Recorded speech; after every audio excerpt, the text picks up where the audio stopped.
The military transport ship broke through the thick gray clouds of 7, and Sergeant Ho watched the frozen world appear below. Ice covered everything. Mountains of white and blue stretched across the horizon like the teeth of some giant beast. Rivers of solid ice cut through valleys that had not seen liquid water in 10,000 years. This was one of the coldest planets in the known galaxy, and Ho was about to walk across it. He was 28 years old. He had served in the Earth military forces for 9 years. He had fought in 3 wars, survived 2 ship crashes, and lost more friends than he wanted to count. But he had never seen a world quite like this one. Even through the ship's windows, he could feel the cold waiting for him like a hungry animal. "Ugly place," said Corporal Park, standing beside him. She was younger than Ho by 4 years, but she had the eyes of someone who had seen too much. "Why do people live here?" "They don't think it's ugly," Ho replied. "They think Earth is ugly, too hot, too wet, too green." "Made a face, I miss green." The transport landed on a platform made of black metal, the only color in a world of white. Ho gathered his squad, 12 soldiers in total, and they stepped out into the frozen air. Even inside his powered armor, he could feel the temperature. His suit's computer told him it was -43 degrees outside. Without the armor, a human would start dying in less than 5 minutes. They were already waiting for them. Ho had read about this species before the mission. They were tall. Most of them stood over 2 meters high. Their skin was silver gray, like polished metal, and their eyes were pale blue, almost white. They had evolved on this frozen world, and the cold that would kill a human was comfortable to them. They wore simple robes and light clothing while the humans stood wrapped in layers of metal and technology. They had been part of the Galactic Union for over 3,000 years. They were one of the founding species, builders of great ships and stations, masters of science and war. Humans had only joined the Union 40 years ago. To species like the humans were newcomers, children, primitives who had barely learned to walk among the stars. An official stepped forward. He was old, his silver skin marked with lines of age, and he carried himself with the dignity of someone important. "I am," he said. His voice was deep and smooth. "Senior advisor to the royal family. You are the human escort." Ho saluted. "Sergeant Ho, Earth Military Forces. My squad is ready for the mission." Studied him for a long moment. His pale eyes moved across Ho's armor, examining every piece of metal and wire. There was no warmth in his gaze, but there was something like curiosity. "The Galactic Union has ordered this joint mission," said. "We did not request human assistance, but we will accept it." "Understood," Ho said. A door opened in the building behind and more emerged. Guards in light armor, servants carrying supplies, officials with data tablets. And in the center of them all, a young female who walked like she owned the planet. This was Princess Sira. She was 19 years old by counting, young even by human standards. But there was nothing young about the way she looked at the world. Her silver skin was smooth and perfect. Her white hair was cut short, practical for travel. Her eyes were the color of ice and just as cold.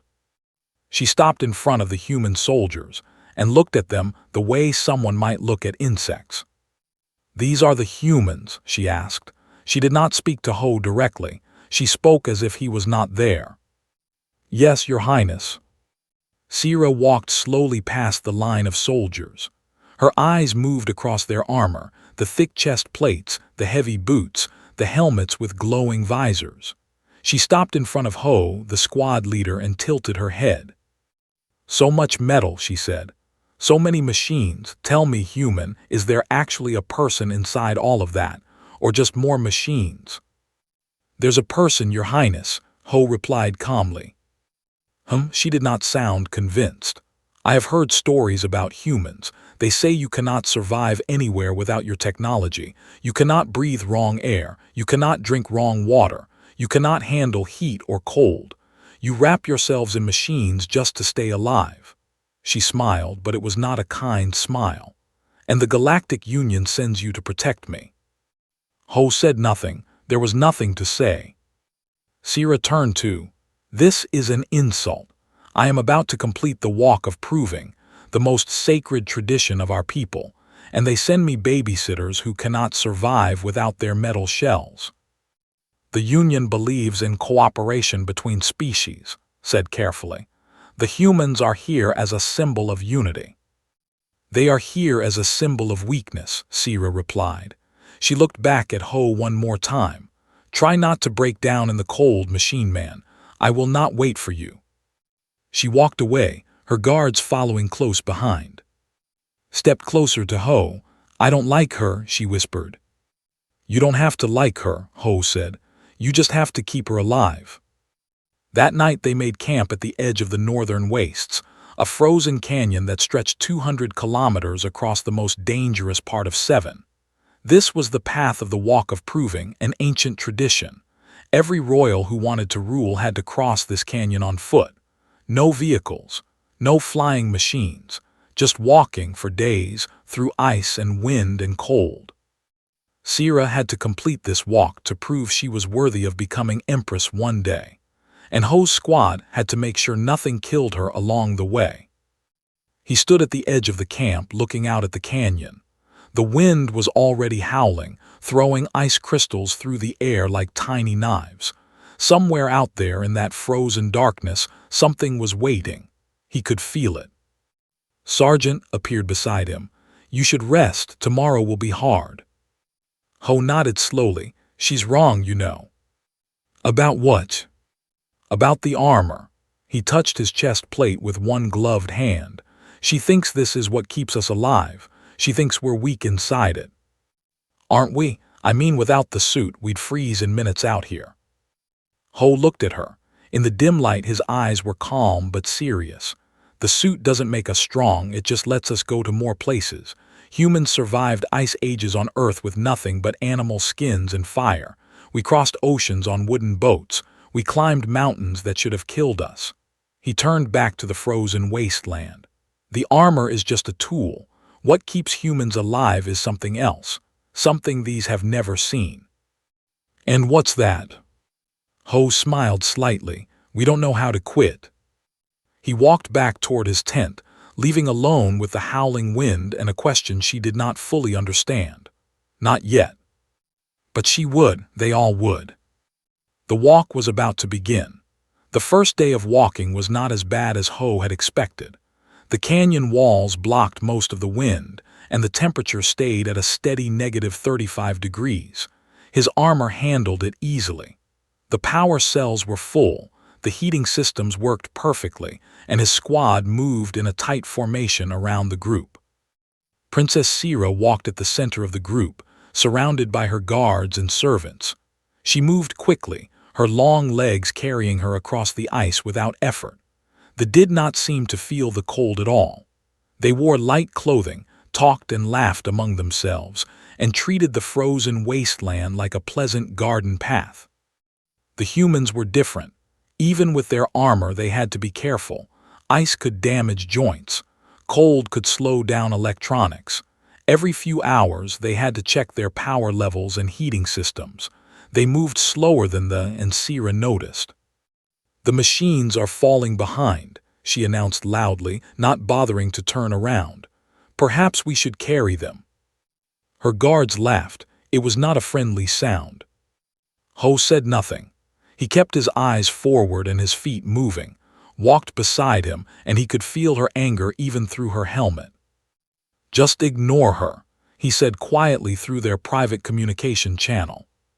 "She's been making jokes about us all day," replied.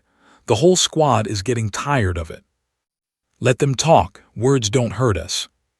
"Words can hurt morale, and morale keeps people alive." Ho knew she was right, but he also knew that fighting with a princess would only make things worse. They were here to do a job. Personal feelings did not matter.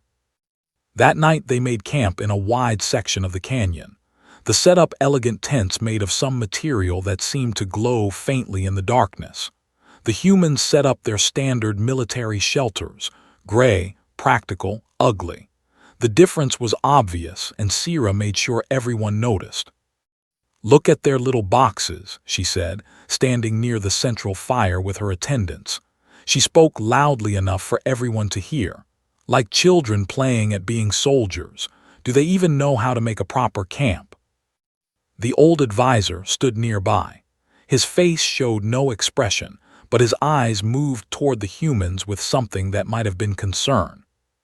Your Highness, he said quietly, perhaps we should focus on tomorrow's route. The weather reports suggest a storm is coming. Let it come, Sira said. A little wind does not scare me. She looked directly at the human camp. Unlike some, I do not need machines to keep me warm. One of her guards, a tall male with scars on his silver face, stepped forward. Your Highness speaks truth. These humans are strange creatures. I have heard they cannot even survive on their own planet without buildings and tools. They are born weak and stay weak their whole lives. Not weak, another guard said with a cruel smile. Just, unfinished, like a sword that was never properly made. More laughter. Sira smiled and encouraged them. I have studied humans, she said. Their bodies are soft. Their skin tears easily. They cannot run fast or see far or hear well. They get sick from tiny creatures they cannot even see. They die from heat. They die from cold. They die from water and air and food. She shook her head in mock sadness. It is amazing they survived long enough to reach space at all. Ho heard every word. His squad heard every word. They stood in silence near their shelters, hands tight at their sides, faces hidden behind helmets. Private Dong, the youngest member of the squad, stepped forward.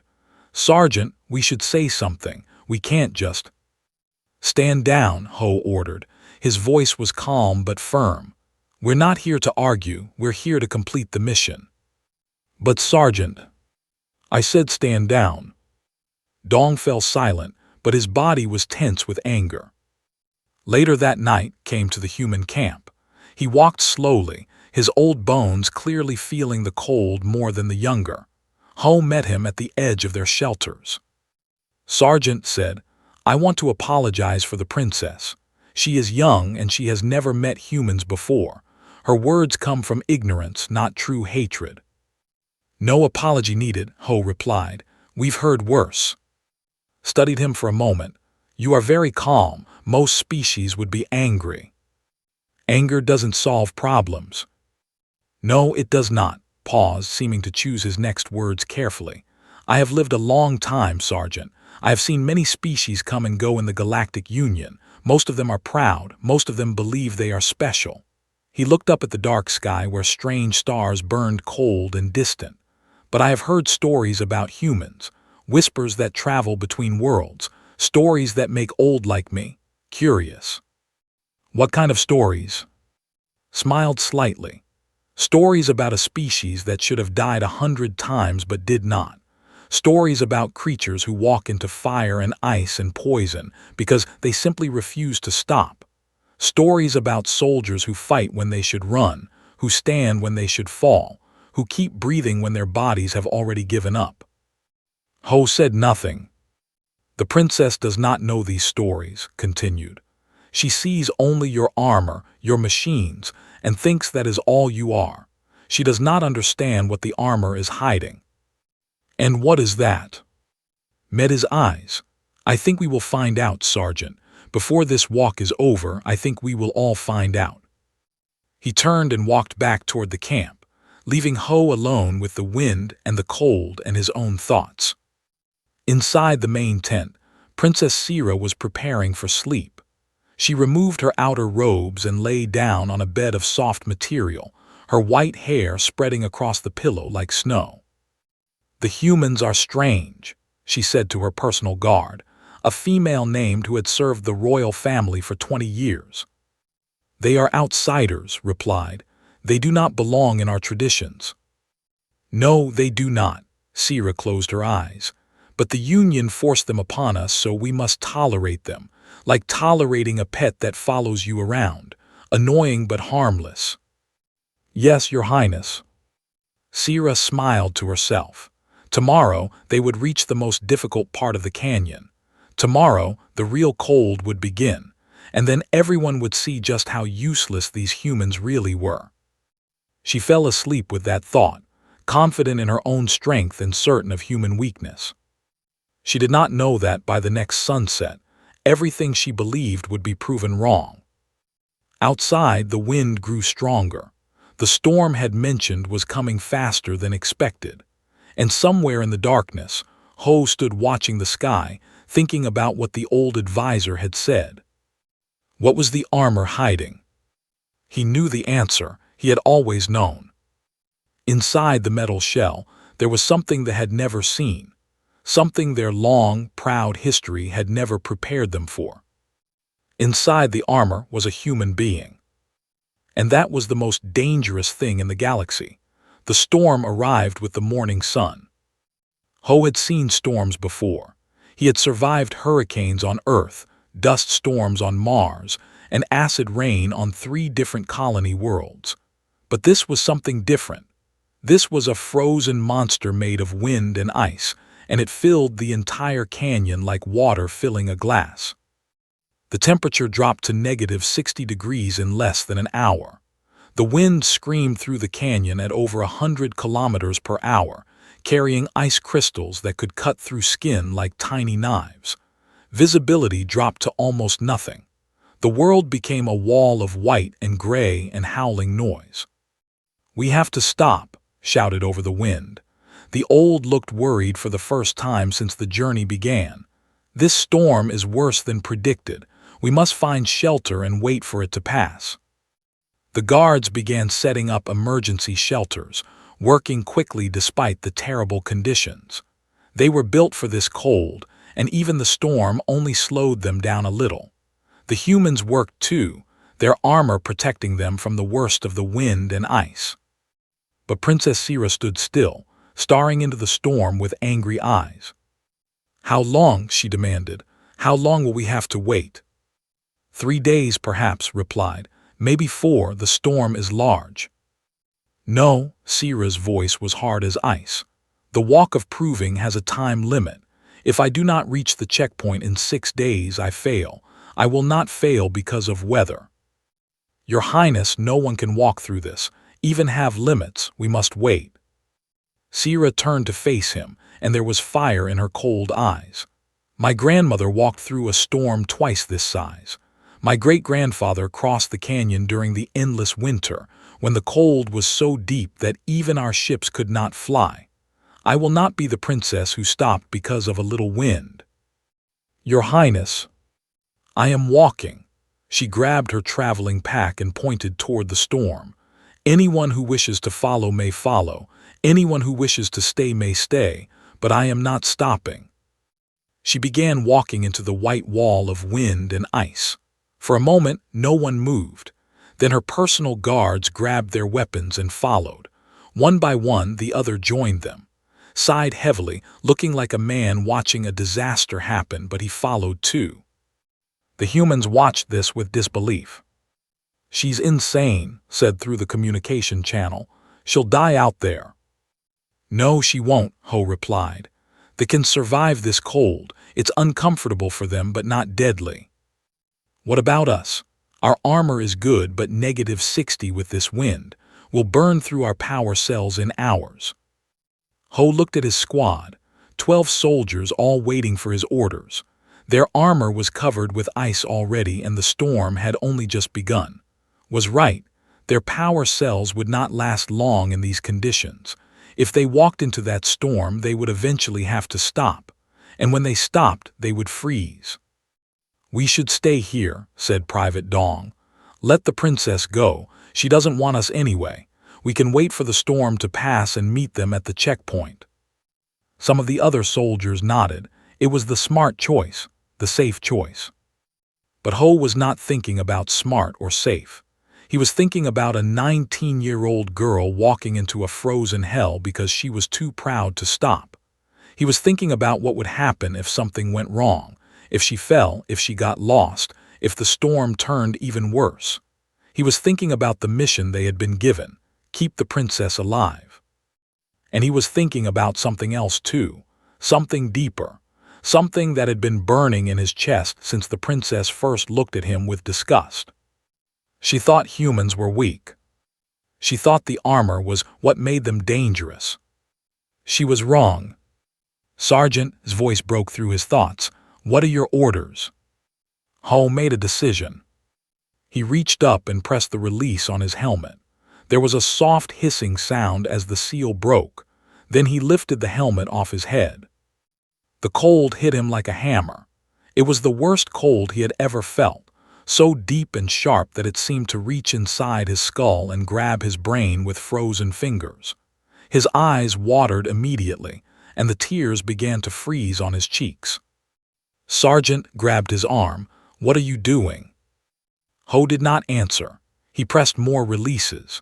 The chest plate opened and fell away. Then the arm pieces. Then the leg pieces. One by one, he removed every part of his armor until he stood in nothing but his thin military, a simple layer of fabric meant only to connect with the armor's systems, offering almost no protection from the cold. His squad stared at him in shock. None of them could speak. Sergeant Private Dong finally shouted, "You'll die, put the armor back on." Ho looked at them with calm eyes. His skin was already turning red from the cold. His breath came out in thick white clouds that were torn away by the wind, but his voice was steady. "Stay here," he said. "All of you. Conserve your power cells. If I don't come back in 12 hours, return to base and report mission failure." "Sergeant, this is crazy." "That's an order." He turned and began walking toward the storm. Ran after him, still in her armor. "Ho, stop! Why are you doing this?" He paused and looked back at her. For a moment, she saw something in his eyes that she had never seen before, something ancient and terrible and completely human. "Because she was right about one thing," he said. "This armor is a shell, and she needs to see what's inside it." He walked into the white wall of wind and ice and disappeared. Stood frozen, watching the place where he had vanished. Around her, the other soldiers shouted questions and demands, but she barely heard them. She was thinking about what he had said, about what it meant.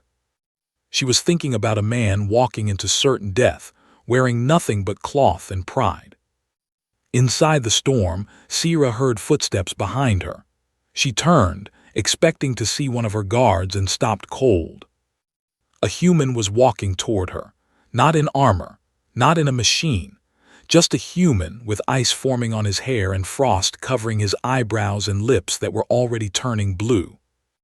It was the sergeant, the leader of the human soldiers, the one she had called Machine Man. "What?" She could not find words. "What are you doing?" Ho stopped in front of her. His body was shaking from the cold, small tremors that he could not control, but his eyes were steady and his voice did not waver.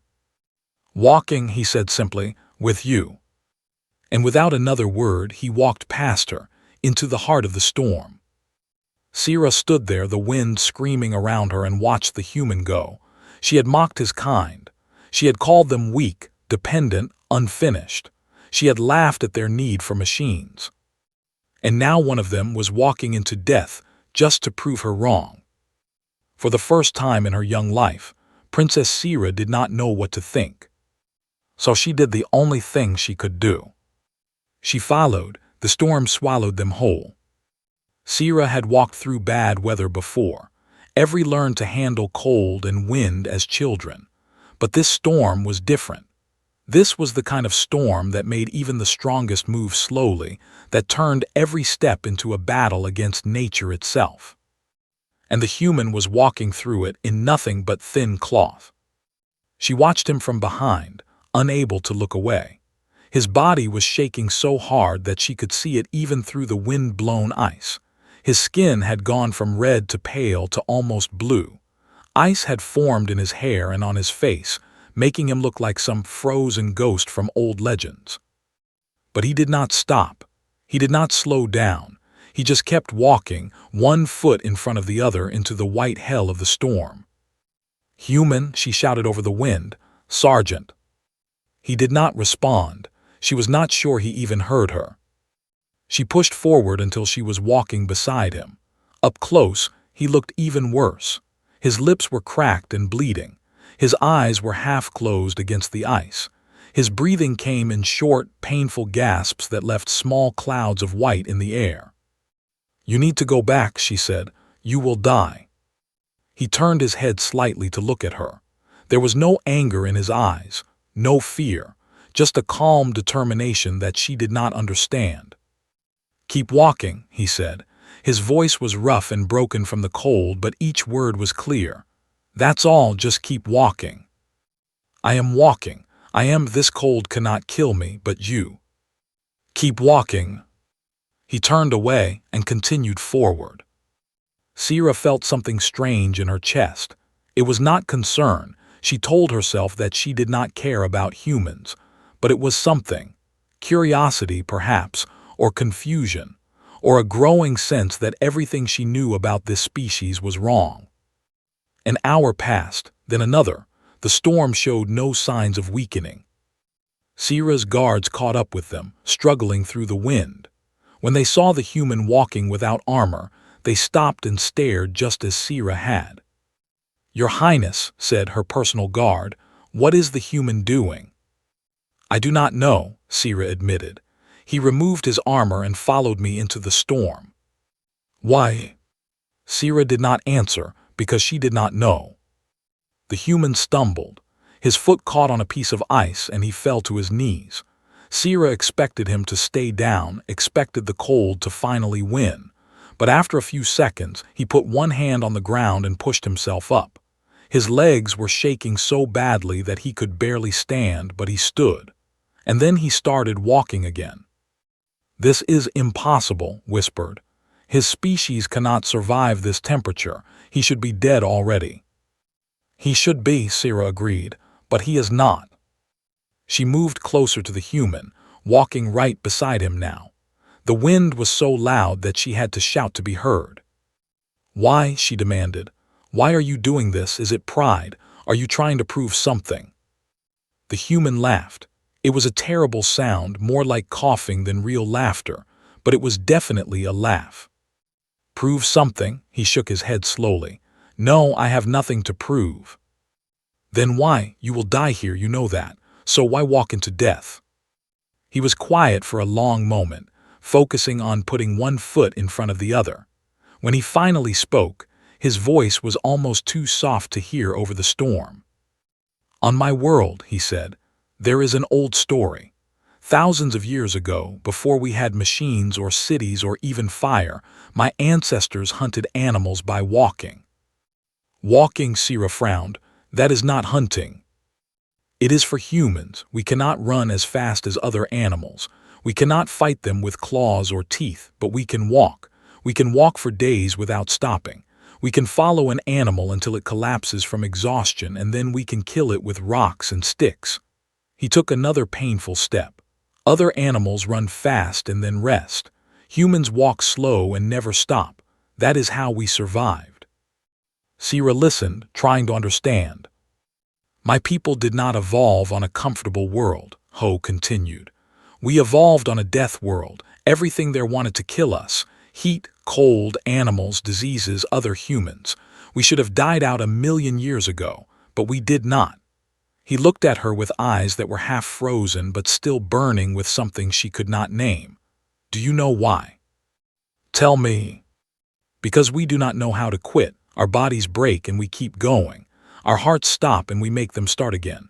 We walk into fire and ice and poison and death and we just keep walking." He stumbled again but caught himself. "The armor does not make us strong, princess. The armor exists because we kept walking into places that should have killed us.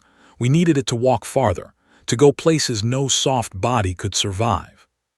But inside the armor, we are the same creatures who chased animals across plains until they died of exhaustion.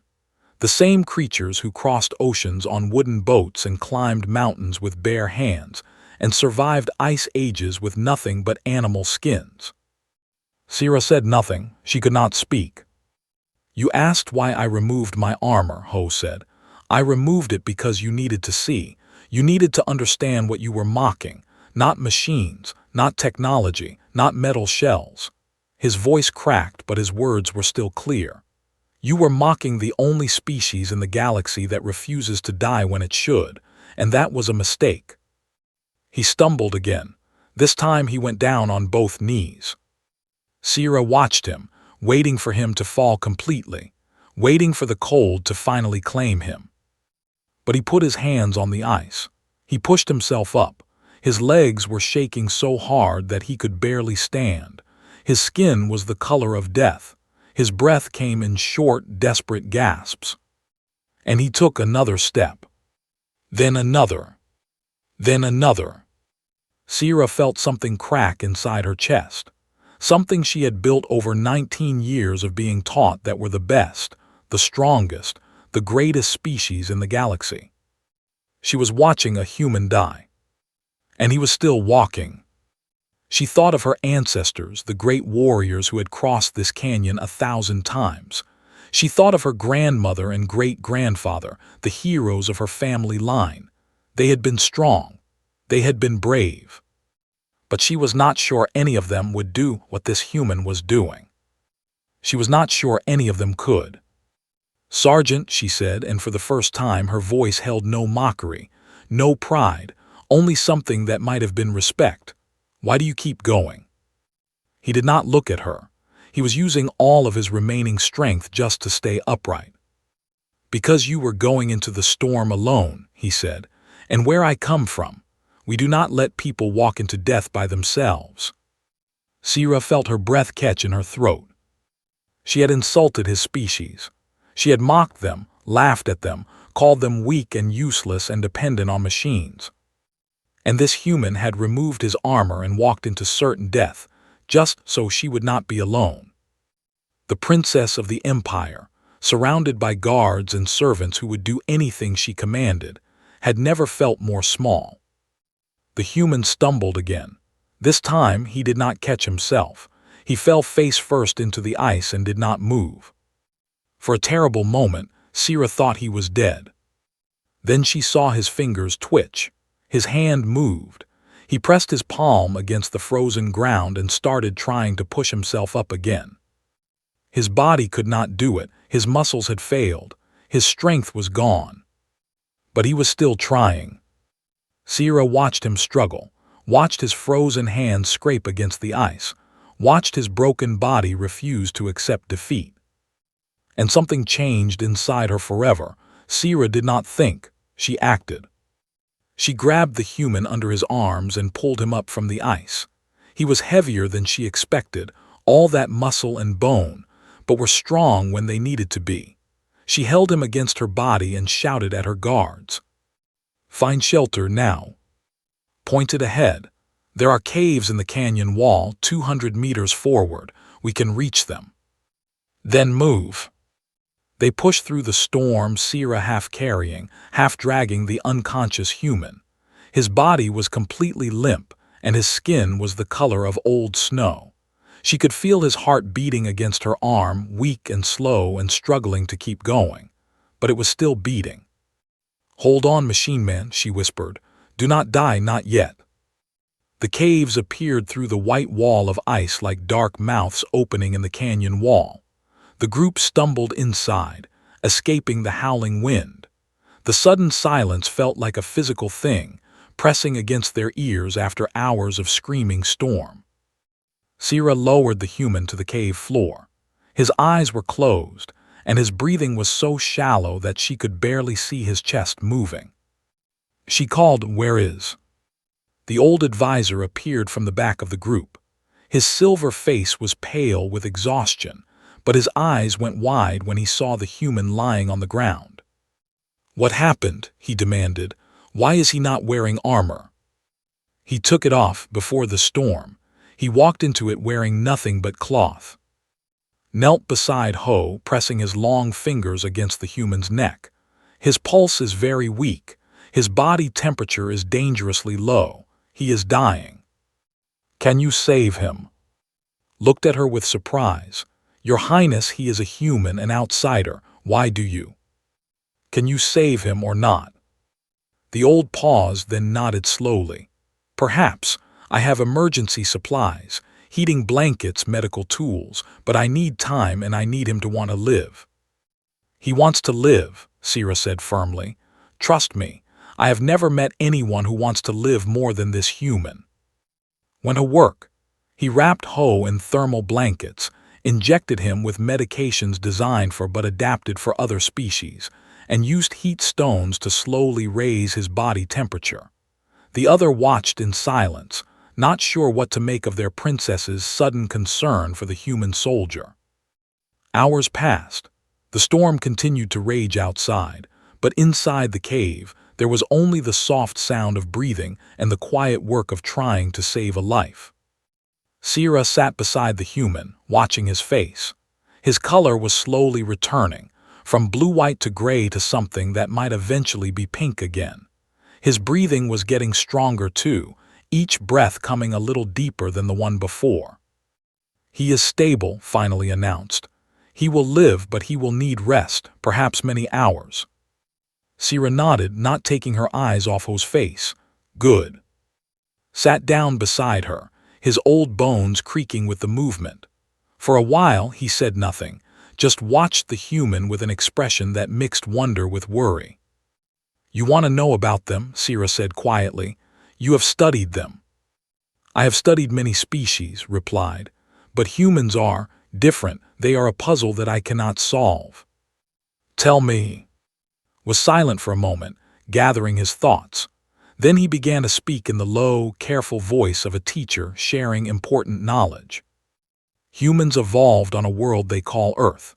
It is a strange planet, not as cold as ours, not as hot as many others, but filled with dangers that make other death worlds seem peaceful. Predators everywhere, diseases that kill millions, natural disasters that destroy entire regions, weather that changes constantly, and other humans who are perhaps the most dangerous thing of all." Sira listened, trying to imagine such a world. "Most species that develop intelligence do so because they are strong," continued. "They become smart to use their strength better, but humans became intelligent because they were weak. They had no claws, no fangs, no armor, no poison. They could not run fast or fly or swim deep. By all logic, they should have been food for other animals. But they survived. They did more than survive. They conquered." Shook his head slowly as if he still could not believe what he was saying. "They developed a trait that no other species in the galaxy has matched. We call it persistence. They call it stubbornness, determination, willpower. But the name does not matter. What matters is what it means." "And what does it mean?" Looked at the unconscious human, his pale eyes filled with something that might have been fear. "It means they do not stop. Other species fight until they are hurt, then retreat to heal. Other species work until they are tired, then rest to recover. Other species face danger until the odds turn bad, then run to survive. But humans," he paused, "humans fight until they win or until their hearts stop beating. They work until the job is done or until their bodies collapse. They face danger until the danger is gone or until death takes them." "That sounds like madness." "Perhaps it is, but it is also why they are terrifying." Leaned closer, lowering his voice. "Do you know how humans hunted in their ancient past? They did not have weapons that could kill large animals. They did not have speed to chase them or strength to wrestle them. So they walked." Sira frowned. "What do you mean they walked?" "They followed their prey, for hours, for days, without stopping. The animal would run and the humans would follow. The animal would run again and the humans would follow again. Eventually, the animal would become so exhausted that it could not move anymore, and then the humans would kill it with rocks and sticks." Spread his hands. "No other species does this. No other species can do this. Humans alone have the biological ability to keep going long after other creatures have given up."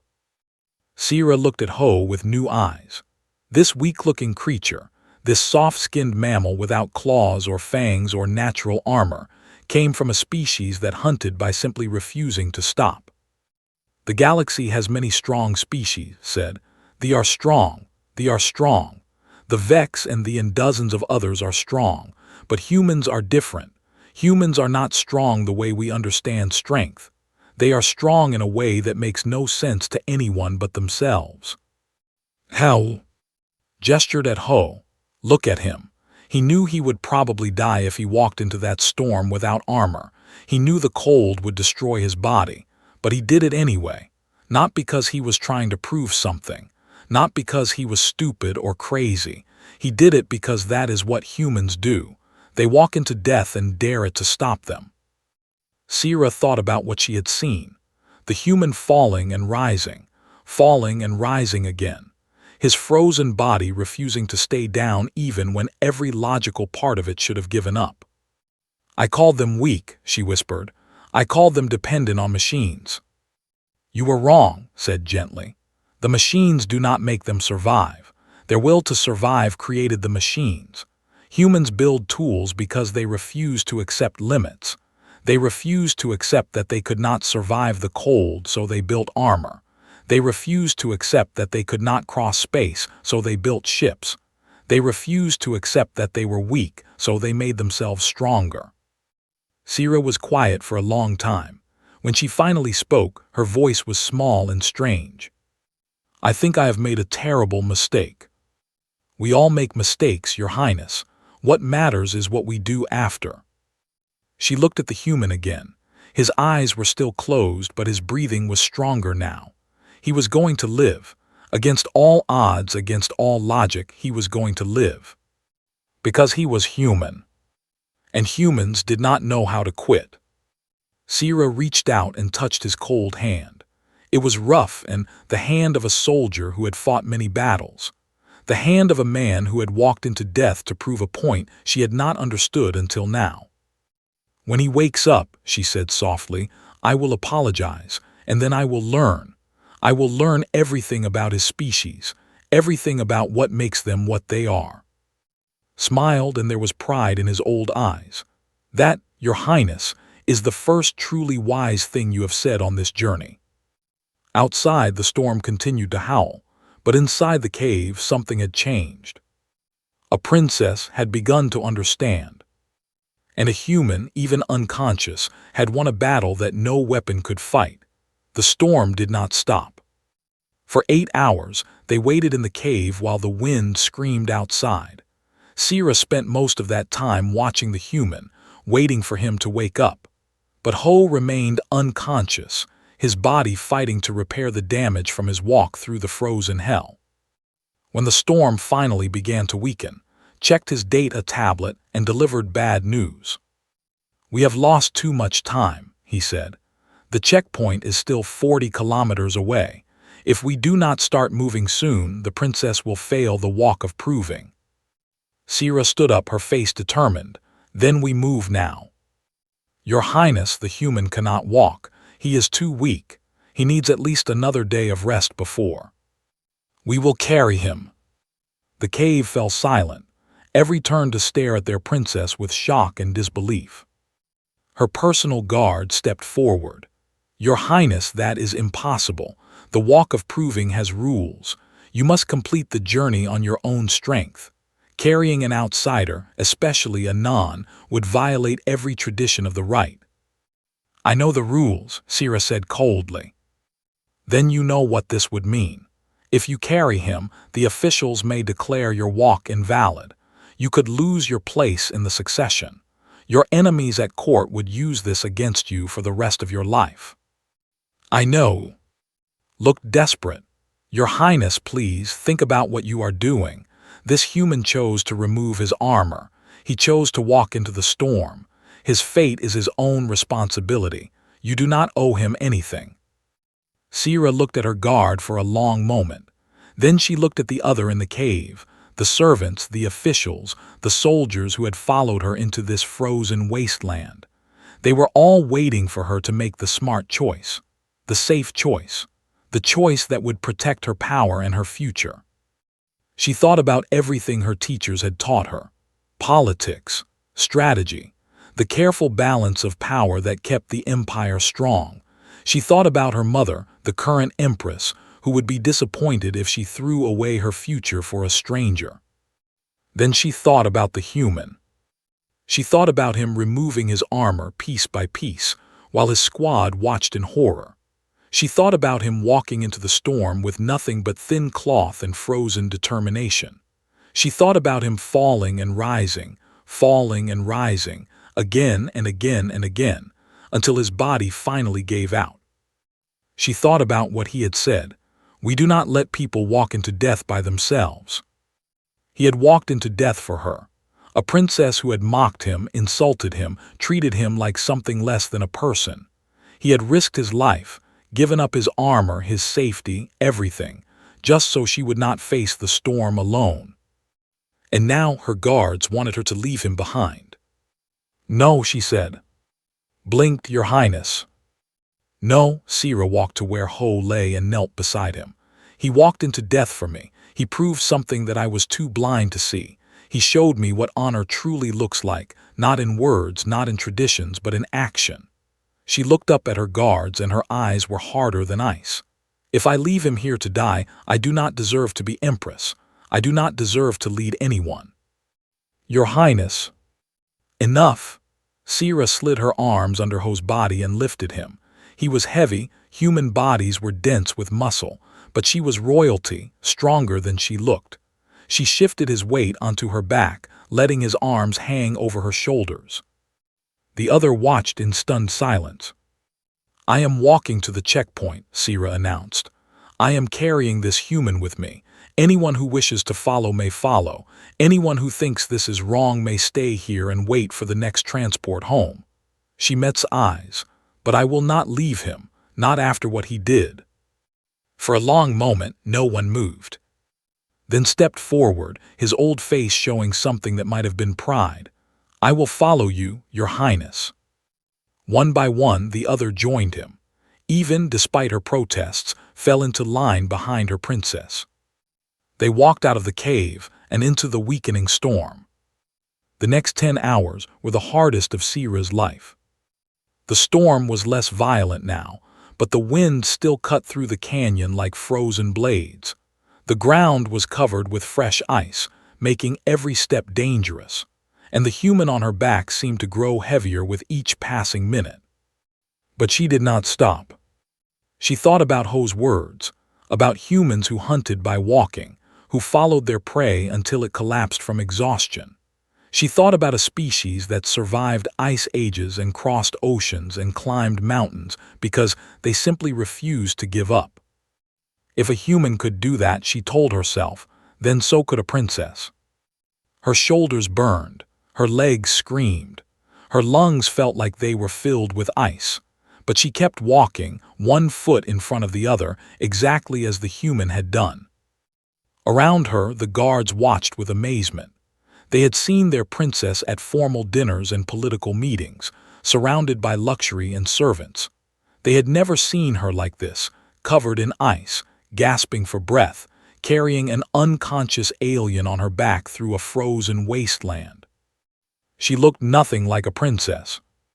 She looked like a warrior. Halfway to the checkpoint, Ho began to wake up. His eyes fluttered open, and he made a confused sound against Sira's shoulder. "What?" His voice was weak and rough. "What is happening?" "Be quiet," Sira said through gritted teeth. "Save your strength." "Princess," he tried to move, tried to get down from her back. "Put me down, I can walk." "You cannot." "I can, let me." "Sergeant," Sira's voice was sharp. "You walked into death to show me what humans are. Now let me show you what are. Be quiet and let me carry you." Ho was silent for a moment. Then, incredibly, she heard him laugh, a weak, painful sound, but unmistakably a laugh. "Yes, Your Highness," he said. He stopped struggling and let her carry him. The hours passed like years. The sun moved across the gray sky, hidden behind layers of clouds and ice. The canyon walls rose higher and higher around them, forming a narrow passage that seemed to go on forever. And Sira walked. She walked until she could not feel her legs anymore. She walked until her arms felt like they would tear from their sockets. She walked until her vision blurred and her thoughts became fuzzy and nothing existed except the next step, and the next, and the next. She finally understood. This was what humans felt. This was how they moved through the universe, not with the graceful ease of species built for their environments, but with raw, brutal, stubborn will. They walked because stopping was not an option. They walked because giving up was not in their nature. And now she was walking like them. As the second sun began to set, painting the sky in shades of purple and gold, Sira saw something ahead. Lights, buildings, figures moving in the distance. The checkpoint. She wanted to cry. She wanted to collapse. But she forced herself to keep moving, to take one more step, then another, then another. When she finally crossed the invisible line that marked the end of the walk of proving, she fell to her knees. The human rolled off her back onto the ground. Around her, officials ran forward, shouting questions and demands. But Sira did not hear them. She was looking at Ho, who was lying on his back in the ice, staring up at the sky. "We made it," she whispered. He turned his head to look at her. His face was pale and damaged. She could see where frostbite had taken its toll on his skin. Two of his fingers were black, dead from the cold. He looked like something that should be dead. But he was smiling. "Yes," he said, "we did." And in that moment, lying in the ice at the end of the longest walk of their lives, a human and a princess understood each other perfectly. They had walked through death together, and they had come out the other side. Ho woke up in a room that was too white and too quiet. For a moment, he did not know where he was. His body felt strange, heavy and light at the same time, wrapped in softness that seemed almost unreal after the brutal cold of the canyon. He tried to move his hands and found them wrapped in medical bandages. "You are awake." He turned his head and saw Princess Sira sitting in a chair beside his bed. She looked different than he remembered, tired, with dark circles under her pale eyes, but somehow more real than before. The arrogance that had defined her face was gone, replaced by something quieter and harder to name. "How long?" he asked. His voice came out as a rough whisper. "3 days, the doctors were not sure you would survive." She paused. "Your body was badly damaged.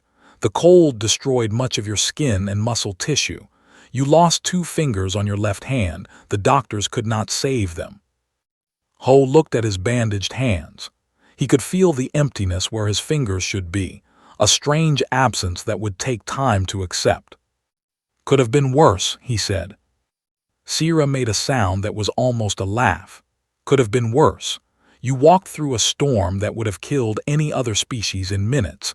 You should have died a dozen times, and you say it could have been worse." "I'm still alive. That's better than the alternative."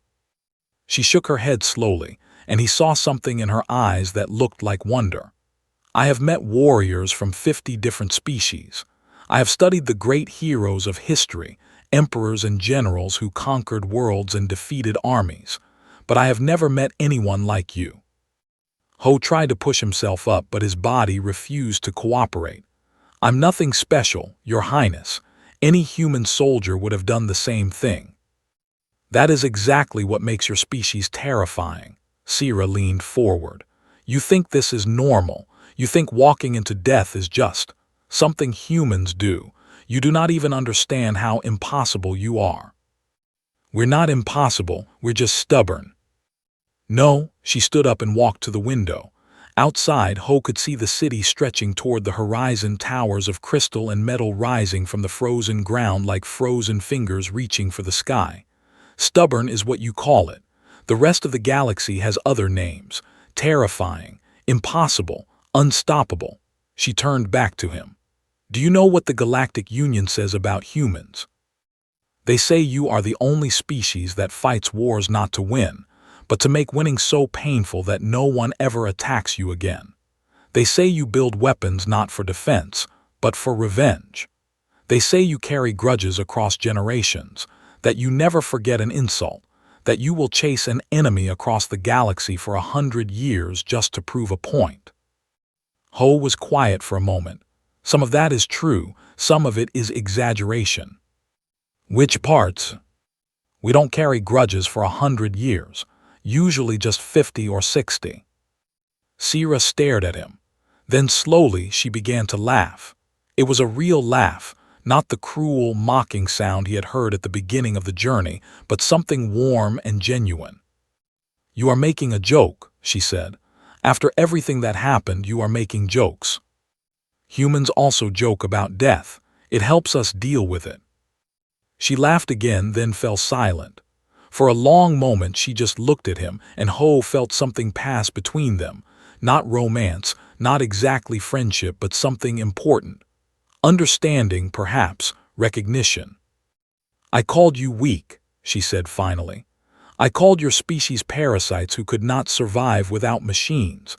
I mocked you in front of my guards and treated you like something less than a person. I remember. I was wrong." She reached into her robe and pulled out something small and silver, a medallion shaped like a frozen star, covered in symbols that Ho did not recognize. "This is my personal crest. It marks the bearer as a friend of the royal house. It has been carried by only 12 Nanan our entire history, great heroes who served the Empire in times of crisis." She placed the medallion on his chest. "You are the 13th, she said. "And when I am Empress, humans will never be called weak in my presence again. Anyone who speaks against your species will answer to me. You have my word." Ho looked at the medallion, then back at Sira. "I didn't do it for honor, Your Highness, or medals, or political favors." "I know, that is why you deserve them," she smiled, a real smile without any trace of the cold princess he had met at the beginning of the journey. "Why did you do it, Sergeant? You never gave me a real answer. Why walk into death for someone who treated you like dirt?" Ho thought about the question. He thought about the storm, the cold, the moment when he had decided to remove his armor.